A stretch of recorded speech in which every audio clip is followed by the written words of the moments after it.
大家好，我係一切從簡殯儀社企嘅創辦人伍桂麟 Pazu。喺今次咧雲福苑嘅火災裏邊啦，咁其實我哋社企除咗幫助咗一啲唔同嘅災民去喺佢哋嘅殯儀身後事啦，可能遺體修復或者哀傷輔導嘅一啲支援之外咧，咁其實我哋最近亦都係同即係香港生死學協會啦，亦都係申請咗一啲唔同嘅基金資助，咁就希望咧幫到嚟緊呢一啲咧即係需要上樓嘅居民咧，喺佢哋要去執拾遺物啦，或者佢哋喺即係上樓嘅過程咧，希望咧都有一啲唔同嘅支援俾佢哋嘅。喺有限嘅時間底下咧，其實如果有4個人去執咧，其實咧未必真係可以話將所有自己好想喺屋企帶走嘅嘢咧，去即係一一都帶走。咁何況可能喺上樓同落樓嘅過程都冇lift 搭嘅時候咧，咁其實喺行樓梯啊，或者可能當佢翻嘅屋企咧，我哋會形容就係如果係一個完全係冇燒毀過嘅屋企咧，咁可能對佢嚟講，佢最大挑戰咧就太多嘢要搬走啦咁但係如果可能個屋企係有燒毀過嘅話咧，咁其實有一啲燒毀或者未燒毀嘅部分咧，咁喺上樓嘅時候咧就要好快速，都要好決斷咧去考慮其實咧佢係即係究竟要帶到幾多嘢走咧？咁因為喺之前可能睇嘅照片咧，或者屋企人或者同即係支援唔同嘅人去傾嘅會議裏邊咧，可能到上樓嘅時候咧個真實情況又有啲唔同啦。無論佢嘅體力，佢行到上去嘅時候，佢嘅身體嘅感覺啦，佢情緒上對佢嚟講有冇特別嘅牽動啦？或者可能喺一度執拾嘅過程咧，可能同原本所預計或者所新嘅發現裏邊咧，其實咧可能對佢嚟講咧，會令佢可能有一啲嘅猶豫啊咁樣。咁所以咧喺執嘅過程咧，尤其是如果係有燒毀過嘅屋企，再加上如果屋企裏邊咧係有即係死者啦，有即係係一個死亡嘅現場嘅時候咧，其實我諗比起要帶走幾多遺物呢個嘅考慮咧，其實咧支援佢哋咧心態上究竟或者佢有冇足夠嘅心理準備上樓咧，都十分之緊要嘅。咁我哋嚟緊咧喺我哋一個叫一點燭光嘅計劃咧，其實都會有一啲嘅輔導啦，或者唔同嘅支援啦，尤其是可能喺遺物我諗今次咧點樣去執拾啦，或者咧一啲遺物嘅整理啦、遺物甚至乎嘅修復等等咧，咁我哋遲啲都會再公布多少少咧呢方面嘅支援。咁但係我諗喺而家咧比較急切性啲咧就係點樣去喺應付上樓或者我哋需要一啲咩裝備嘅時候咧，咁就希望呢條片咧就可以即係俾一啲參考嘅資訊俾大家。咁我諗咧喺大家上樓之前咧，無論係即係佢個屋企係有燒毀或者冇燒毀都好啦，咁有啲基本嘅裝備都需要嘅。我而家有2對嘅鞋，咁可能睇落都同平時我哋着嘅鞋都有啲相似嘅。咁其實呢啲咧都係啲工業嘅安全鞋。咁好明顯啦，無論佢嘅質料對於隻腳嘅保護性啦，佢個鞋嘅厚度啦，甚至乎咧嗱呢一隻係屬於冇綁帶嘅。咁呢隻咧係有綁帶。咁但係你雖然見到個樣係咁樣啦，咁但係其實咧佢呢度都會有鋼頭嘅，裏邊內藏咗。咁所以咧真係有嘢跌落嚟，起碼唔會整親隻腳先。同埋個筒咧比我哋一般鞋咧會高身少少嘅，對於我哋嗰個踭頭個保護啦，或者冇咁容易拗柴咧，因為始終平時好少咧要即係行咁多嘅樓梯或者要搬咁重嘅嘢，甚至乎要搬落樓等等。咁着物咧可能都有啲考慮嘅喎，因為咧就未必係着我哋平時嘅襪啦，可能有一啲比較厚身啲嘅運動鞋即係着嘅襪啦。咁其實咧呢啲運動襪厚身啲咧，其實咧對行上去，無論咧對腳嘅保護啦、減少個摩擦啦，或者可能喺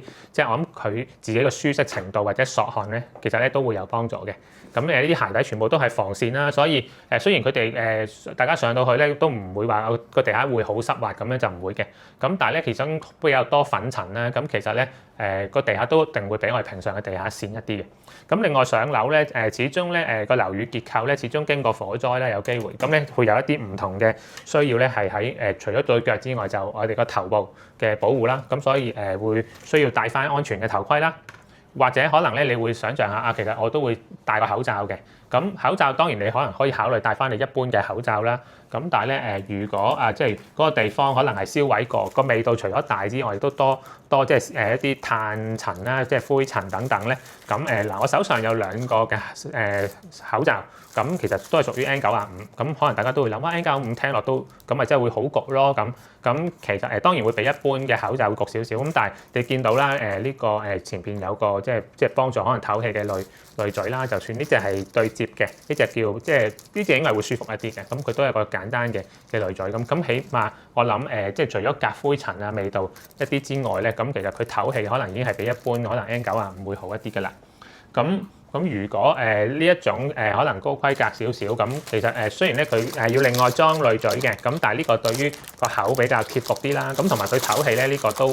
可能比頭先硬身啲另外嗰個嘅 N95呢個可能都會唞氣上好少少。咁當然如果最好可能都係薄裝啲嗰隻啦。咁另外如果眼睛咧，因為你想象下咧，到時你去執嘢，如果嗰個地方係燒毀過啊等等咁樣咧，應該會有好多嘅塵啦，即係啲碳啦，咁其實咧會吹起咧，咁其實有機會入眼嘅。咁你可能可以考慮配唔配置呢一種即係比較簡單嘅膠眼罩啦，即係甚至乎即係我戴眼鏡可能都可以嘅。咁但係呢個咧要考，即係唔一定個個都需要嘅。你可以考慮用唔用呢樣嘢，甚至乎咧嗰個真係有機會入眼嘅情況咧，咁其實咧我身體上咧我哋覺得都有啲嘅保護物啦，即係例如一啲好簡單呢啲叫生理鹽水啦。無論你真係要洗眼嘅，或者真係受咗傷少少受傷要洗傷口啦。咁我都會建議咧，可能打一盒好簡單嘅膠布啦。咁呢啲有唔同形狀大細嘅膠布啦。咁甚至乎咧一個好簡單嘅藥包啦。咁其實都好輕身嘅啫，基本上。咁亦都咧可能你上到去你見到呢啲啦，有消毒濕紙巾啦，或者一啲普通嘅濕紙巾啦。咁咧其實唔一定係淨係即係你抹下，即係有啲濕濕地呢個可以抹，呢個咧就當然可以濕濕地抹下汗用啦。酒精濕紙巾或者啲濕紙巾咧，其實你真係要抹一抹啲嘢，跟住再攞走咁樣。咁其實你都需要可能係抹一抹先帶走嘅有機會。咁但係都可以用喺自己身上啦，一物兩用。咁另外就係可能喺我哋自己嘅即係可能考慮到嗰啲嘢，如果需要噴一噴消毒嘅，咁可能類似呢一啲嘅消毒噴霧啦。咁呢個可能對於自己都即係個保護係有啲幫助嘅。咁但係咧，如果你膝頭哥咧本身你都驚咧喺行咁多樓梯咧，有幾乎即係冇乜力嘅話咧，呢個咧其實就係似係我哋平時咧無論喺運動咧，或者可能其實係比較復康啲用嘅，因為咧有啲係戴落個膝頭哥嘅時候咧，咁咧，如果你要穿住除鞋帶咧，就會麻煩啲嘅。咁但係咧，可能好似呢一個咁咧，就可以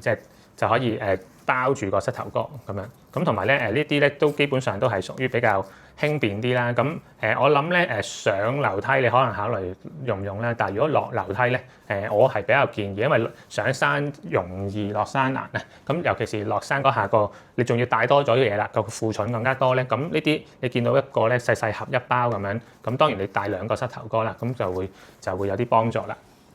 咁咧去到現場咧，我諗大家可能都想象到未必會徒手去即係去拎唔同嘢啊，去搬唔同嘢。咁所以好基本嘅，即係有呢一個嘅即係呢啲好似3M好簡單搬運嘅，又有啲防線嘅手套啦。咁但係咧，如果需要個保護程度高啲嘅話咧，咁亦都可以考慮咧，即係呢啲咧係即係會防戒手嘅手套。咁咧佢會再即係叫厚啲粗啲啦，咁冇咁舒服嘅，相對一定係。咁但係視乎你要搬運嘅情況啦。咁當然如果基本嘅搬咧，就我估就戴呢啲啦，就未必係戴普通嘅手套啦。咁但係你如果2隻手套會交換喎，同埋佢會污糟嘅話咧，咁你可以睇下呢啲咧，可以即係隨身咧，即係戴住喺個腰間，咁你可以夾住你可能呢2對手套，咁隨時要換咧，咁其實都可以嘅。咁另外啦，到真係入到屋咧，其實你要首先考慮下啦，因為入屋之前咧，可能我哋話行到上嚟有唔同嘅裝備啦，咁其實亦都有機會你要帶一啲即係物資，除咗帶上去之外咧，咁你要承載住一啲唔同嘅嘢，你要帶走噶嘛。咁我諗坊間咧都有唔同人都會諗過用唔同可能上樓落樓嘅時候咧，帶唔同嘅車仔咧去考慮即係點樣去上落樓嘅。咁我估呢一種嘅車仔啦，有啲似我哋平時嘅買餸車啦。咁但係起碼佢係屬於3隻轆，即係上落樓嘅。咁我估咧可能你去實惠啊，或者去一啲唔同嘅即係小型嘅百貨都有機會買到呢啲車。咁但係佢嘅負重你就想像到就係平時買餸車裝滿晒嘅重量俾你上落樓梯。如果要再重啲嘅負重咧，其實呢啲轆可能未必係咁即係實淨堅固啦。好，咁另外咧，可能考慮下呢啲咧就可以負重度高啲嘅車仔啦。咁咧本身佢成個金屬鐵架就會實淨好多啦。咁但係就呢啲嘅即係可能拉褲咧，仲同頭先嗰個啲唔同。頭先嗰個有個袋啦，呢個可能就有機會可能你用咗紅白藍膠袋啊，或者用啲箱擺上去一個個搭嘅話咧，就需要即係有一啲嘅綁繩咧，就要綁得比較穩固啦。因為平時可能係行平路咁樣拉咧係 OK 嘅，但係如果你真係去到要落樓梯嘅時候咧，我諗普通嘅綁繩咧都未必適合嘅。咁所以咧可能需要一啲可能係闊身啲嘅綁繩啦，甚至乎可能比我呢條再闊啲嘅都有需要嘅。咁視乎可能你搬嘅重量啦。咁但係亦都有啲人咧會諗啊，其實上落樓呢個落樓都可能係有限喎。咁咧所以咧，如果真係多嘢咧，其實可能有機會咧，其實唔係你要帶幾多工具，而係究竟你同你一齊嘅人，其實例如佢，你會唔會有一啲你嘅親人親友，其實佢哋咧都係比較後生啊、年輕力壯啊、大隻仔啊咁樣咧，咁其實就即係咁佢可以嘅嘢就可能佢可以孭住個露營大背囊咁樣裝晒，跟住再可能孭多兩個膊頭嘅嘢咁同你落去都得。咁但係如果係一個普通相對年長少少或者中老年啲嘅人咧，就根本就未必可以做到我哋呢樣嘢。但係你話要佢推住拉住呢架車咧，其實都未必最能夠咧係佢可以即係可能行幾層樓都得嘅，但係你要再行多啲樓就未必可以。所以你要考慮下究竟同你哋一齊上去行呢層樓或者去搬嘢嘅人，或者你要搬幾多嘢，咁你心中要有數啦，或者要知道大家嗰個界限嗰個最後可以攞到嘅嘢嘅能力有幾多啦。咁當然啦，入到屋咧喺第一次入屋啦，咁如果真係有機會可以再申請第二、第三次咧，我都會絕對建議咧，因為第一次咧你好多嘢都係第一次見啦，去適應啦。其實咧如果時間有限咧，其實真係唔可以拎走太多嘢，所以喺你事前咧一定要諗下啊，究竟邊啲嘢對我嚟講係好有紀念價值啦。或者有啲嘢咧，可能係文件啊，或者某啲嘢咧，係嚟緊對我嘅生活咧都好重要，嗰啲必須要拎走啦，即係俾大家去參考嘅。咁首先咧入到嗰個地方，你要想像下咧，其實就冇一個足夠嘅光線嘅。咁所以咧，你上樓嘅時候，除咗你可以考慮就係呢啲叫做比較好高流明嘅手揸電筒啦，就唔係普通嘅電筒啦。咁呢啲通常都係用啲特別嘅鋰電啦，即係再去叉電啊。咁佢個流明度比一般嘅電筒會高好多嘅。咁基本上我大部分我台面嘅嘢咧，其實如果你真係要揾咧，我都係因為我公司咧社企其實喺深水埗嘅啫，基本上咁所以就我都係落去鴨寮街揾啊，或者落去旺角新填地街啊、廣東道即係新填地街附近啦咁樣去揾嘅。咁另外咧有呢一啲嘅電筒咧，同頭先嗰啲雖然佢都係屬於高流明嘅，咁但係例如呢啲有啲電筒咧，佢係有 laser 嘅。咁有 laser 嘅好處就係佢除咗係電筒照明之外咧，佢可以撳 laser 嘅時候咧，咁咧就算係遠啲嘅地方咧，其實就指住咧，咁變咗咧有啲即係壯年啲嘅人就可以幫你去揾到有需要嘅嘢啦。咁同埋咧就呢一啲嘅即係可以屈到嘅鏡頭啦，可以拉直啦，可以屈到啦，甚至乎可以夾喺衫啦。咁呢啲咧都係會有幫助嘅。咁仲有啦，如果真係需要擒高擒低咧，其實就有機會需要有一個即係梯啦。咁有啲人都會諗返到屋企都有凳啦，我攞嗰啲凳擒都得啦，或者我帶一張摺凳仔咁都可以啦。咁但係可能呢樣嘢咧就會即係未必係最安全啊，喺擒高擒低，尤其是你行咗好多樓梯都有啲腳軟㗎嘛。咁可能你就要考慮下呢一種梯啦。好嗱，咁咧可能大家可以考慮咧，可能好似呢一種嘅鋁質比較輕身啲嘅摺凳啦。咁因為咧其實對我嚟講咧，一來佢相對冇咁重啦，二來咧你當佢凳咁坐就得，你鋪塊膠啊，鋪張紙咁已經可以當凳坐啦，因為可能都攰㗎嘛。咁但係咧如果你真係要擒高擒低咧，咁佢嘅承重同埋你見到咧佢有個企位嘅面咧，就會比較安全啲去擒高擒低去攞嘢嘅。咁除咗係去攞嘢嘅時候咧，咁你都會執嘢，可能咧有啲位你難睇到嘅話咧，咁你可以考慮下好似而家我手頭上呢啲咁樣咧，有塊鏡仔啦，咁你真係可以伸到埋去照下嗰個係有啲乜嘢啦。尤其是因為燒毀咗個屋咧，可能好多嘢已經冧咗啊嘅時候咧，咁係需要呢樣嘢嘅。咁但係咧呢啲比較即係呢啲鏡仔其實都係去五金鋪啊，頭先我頭先提過去鴨寮街、新填地街呢啲都會買到嘅。咁但係咧，如果本身燒毀個現場咧有啲特別嘅工具咧，你要考慮下嘅。咁但係如果佢已經燒毀咗好多嘅灰塵，你要掃開嘅。咁例如好似呢啲叫鋼絲啲嘅鏟，你可以比較深層啲可以去拆走佢啦。或者咧可能呢一啲嘅掃啦，你可以掃一掃啦。呢個仲係轉彎嘅嚇，咁唔同嘅闊度大細啦。咁當然仲有呢啲手揸嘅啦。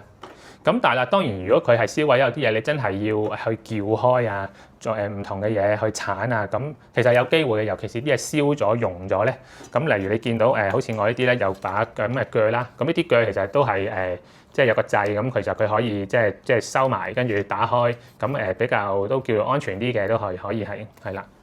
咁另外咧即係呢啲叫如果你唔想帶咁多工具，你可以考慮一啲適合嘅萬用刀啦。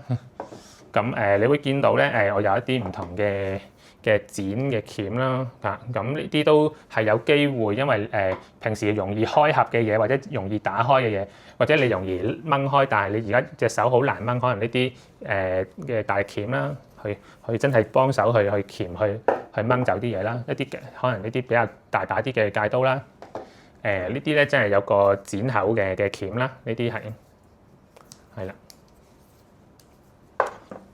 甚至乎有啲位，如果你真係覺得有機會要開螺絲嘅，呢啲有一字啊，我呢個比較方便啲啦，十字螺絲批啊咁樣啦。咁如果有啲嘢要撬嘅，除咗可能呢啲咁嘅，好似個錘仔咁，佢有得撬呢個位咧，同埋呢啲一個片形狀嘅嗰啲門嗰啲罅咧，即係你要伸入去你要撬咧，咁呢啲就會比較方便啲。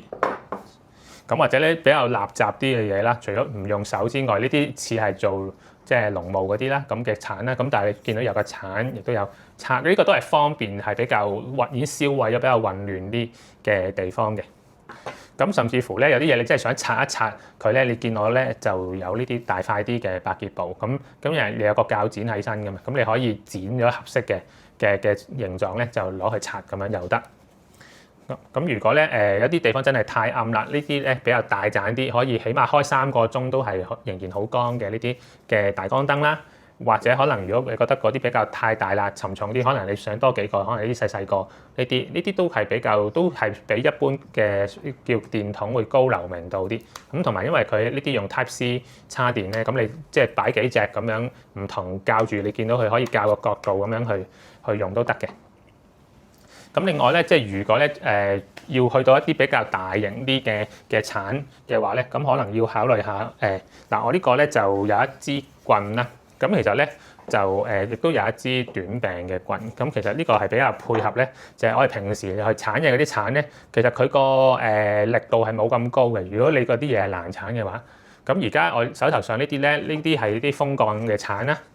咁你見到我吸埋咧，咁其實我就可以咁樣去鏟開啲嘢都得嘅。咁當然啦，即係呢一個既然係咁樣吸落去咧，其實你見我掹開咧，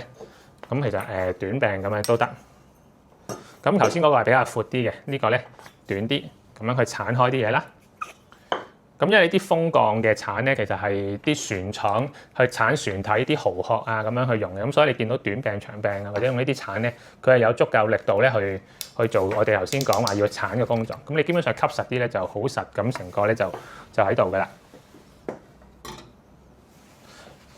咁咧，如果有啲門咧，其實咧驚可能佢其實因為燒過、溶過或者有水即係令到佢生鏽咗啦，已經咁可能呢啲細支嘅 WD-40 啦，咁其實都會有用嘅。到真係再搬走嘢嘅時候咧，就我估咧可能你要準備一啲細嘅包膠或者可能長少少嘅包膠啦，咁你可以捆綁得好少少咧，落樓會好啲。同埋咧，即係好明顯，你知道你第一次執嘅嘢執唔晒，但係有啲嘢你見到，你想有啲提示嘅話咧，咁咧你見到我喺度呢啲啦，呢啲咧呢啲黃色嘅呢啲帶咧，其實一掹開一搣咧就得㗎啦。咁所以咧你可能黃色因為比較顯眼啲啦，一搣咗，可能真係因為係需要嘅話，你咪貼喺側邊，跟住可能你預備一啲呢啲唔同顏色嘅 marker 啦。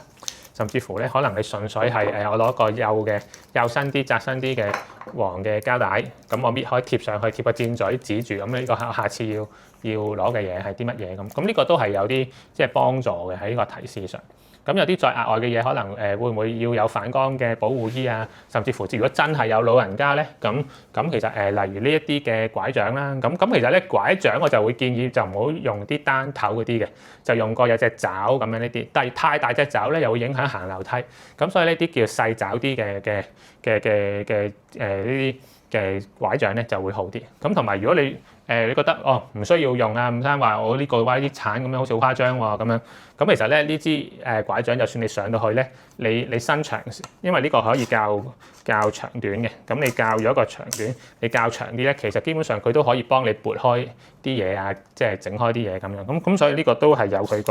個好處。所以咧，起碼咧，你知道咧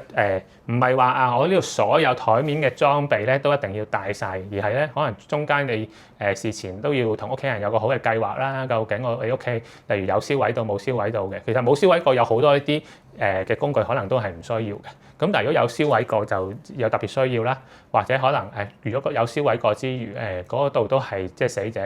嘅現場啦，咁可能情緒上嘅支援，我覺得都非常之緊要。咁所以我諗喺今次一點燭光我哋呢個計劃啦，去到呢個階段咧，就希望喺幫助上樓嘅時候，起碼我哋介紹咗一啲工具啦，同埋咧一陣間咧我哋會可能即係會有一啲嘅連結或者 QR code 你可以睇翻嘅時候咧，咁我哋有一啲登記嘅表格。咁如果你需要呢啲物資上有啲嘢係需要借嘅，咁有啲嘢咧，其實我哋可以喺資助裏邊咧可以去俾你去申請去用咧。咁你可以去填一啲表格啦，或者如果執咗一啲遺物，你發覺呢個遺物真係已經燒爛咗啦。咁其實我哋之前經過可能喺遺體修復啊，或者我哋應用喺 3D 啊，或者一啲3D 打印啊、3D 嘅掃描啊，或者特技化妝或者一啲唔同嘅方法等等咧，咁都希望如果一啲燒毀一個遺物咧都可以即係幫助到修復嘅。咁希望遲啲咧我哋又會再去喺今次嘅事件啦，慢慢如果見到一啲唔同需要，亦都係我哋即係社企或者喺香港生死學協會裏邊咧，我哋係能力所及嘅，我哋自己都係做開一啲生死教育啊，一啲生死嘅服務咧，咁真係可以咧幫到大家嘅。咁希望咧大家即係可以好好去走落去，亦都咧即係相信咧我哋有唔同嘅人咧可以陪伴你去同行咧去經過，去慢慢咧去走過呢個災難嘅。